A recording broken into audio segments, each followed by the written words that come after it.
This video is made for adult collectors because Windblade stopped Minosaur from building an army of combiners.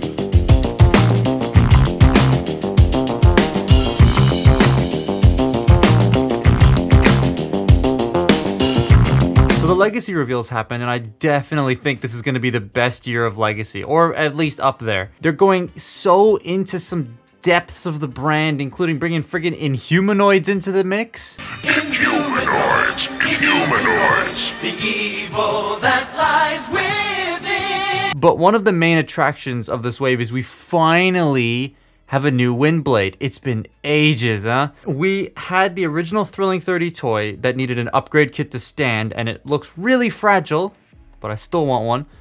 We had the Titan's Return one, which looks like that, but I still want one. It's not bad, but I'm not a fan. And then RID2015. Cyberverse had a warrior, but it didn't have a proper deluxe, and the warrior was kind of dookie. So now that we're getting a new one, I figured we'd look at the one that I deem to be the best Windblade we've gotten so far. Already 2015 I feel was the best Windblade media-wise and toy-wise. And this one is the SDCC or New York Comic Con or New York Toy Fair or Toronto Fan Expo or something exclusive. It was a 3-pack. It came with these two idiots. But I mainly got this for Windblade. And I love this deco. It's Fort Maxi colors because she's a city speaker and it works. The small amount of red and the dark blue work very well with the gray. It kind of reminds me of these. The sculpting is a tad basic because it's an older warrior, so she would have been a cheaper toy at retail, so there's some parts that just feel a tad boring, but the paint really does help carry the weight of it not being boring. She does have a backpack, and that's always just been a Windblade thing. Every Windblade toy has the cockpit hanging off the back, and the new one has that too, and it's fine. She does come with a sword that can store on her hip, which is a really neat thing, though it's so thick because the sheath and all that, so it does make it like her arm not rest fully on her side, and it looks a bit weird. But you can unsheath the sword, and that's very cool. But there's a big problem with the sword. The handle is painted, and that means paint chipping, which it does when you put it in the hand, which is a shame because you're supposed to put the sword in her hand because she's a sword wielder. You have to do it in a very specific way of going in at an angle and rotating it so it doesn't chip the paint off. Because if you just slide it in from the top, it's going to scratch. Now, she is a warrior, and warriors aren't known for their quality and their posing, but the posing on this thing is absolutely insane. I've been feeling weird, I can't seem to focus good enough. Nothing's really clear, sometimes it could be a little tough. I just need to feel like the end's in sight for me. But let's be really real, anxiety can foggy all this stuff. I've been feeling weird, I can't seem to focus good enough. Nothing's really clear, sometimes it could be a little tough. I just need to feel like the end's in sight for me. But let's be really real, anxiety can foggy all this stuff. So, she doesn't have the most standardized... Oh, I'm echoing because the door's open. There we go. She doesn't have the most standardized like articulation as modern standards, but what she has allows her to be like extremely dynamic, sometimes more dynamic than some modern stuff, which is pretty interesting. So to start with, the head, it's on a ball joint with a lot of nice like range and expression. She can look up that far, she can look down that far, rotate side to side. I do wish there was a little bit more tilt, but that's fine. Also, the fan on the back of her head can come off and you can plug it back in. The shoulders are on ball joints. They can do a full 360, but the wings get in the way. They go in and out. You have a bicep rotation, very stiff bicep rotation on mine. 90-degree bend at the elbow and nothing at the wrists. The wings can flap if that is up to your whatever you want to do. These can also rotate, and the fans inside can spin. You have a waist joint. Hips are on ball joints. They can go forward that far, back that far, and out about that far. You got thigh rotation. You have a single jointed knee. You can unpeg it and double joint it at the transformation hinge. Or if you saw in some of the posing segments, I got her leg really high up and I cheated. Basically, you bring the leg up like this, unclip it, and then bend it up like that. And it looks like from certain angles, the leg is up really high. It's a perspective thing, but it actually looks like this. So that's a really cool way to sort of like display her if you want to get her in like a really low down, high knee up pose or whatever. Or if you want to get her doing like a high kick, you can do that, which is really neat.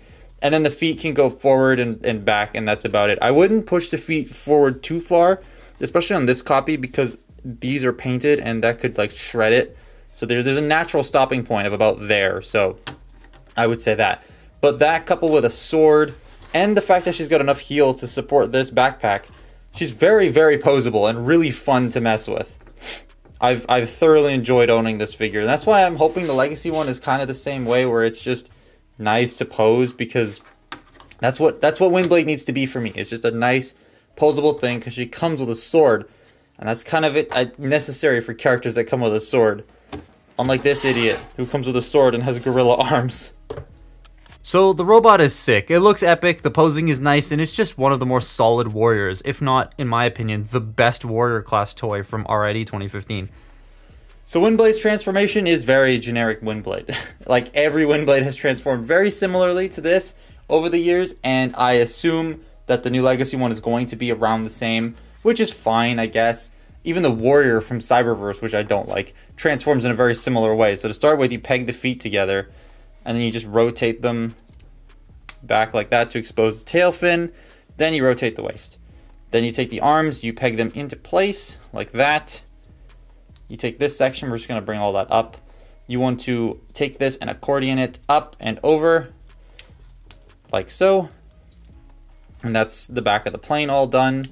Then you fold the wings down, open this up, fold down the cockpit. It will plug into the shoulder pads.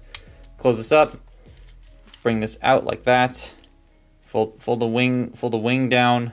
I'm gonna fold the turbines forward like that, and then we take the landing gear, flip it out.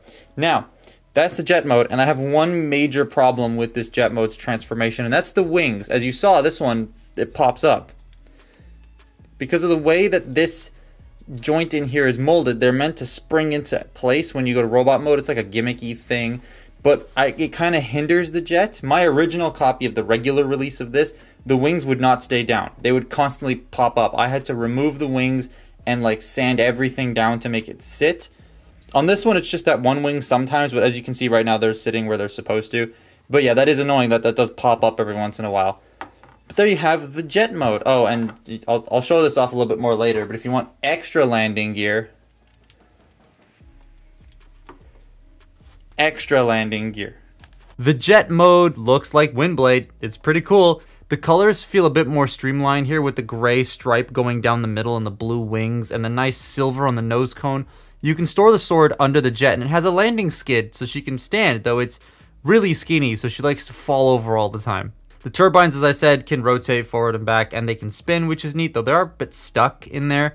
But the silver paint is a very nice touch. It's just a nice jet mode. It blends the underkibble with the nose cone, so the undercarriage looks like it fits into the shape of the jet properly.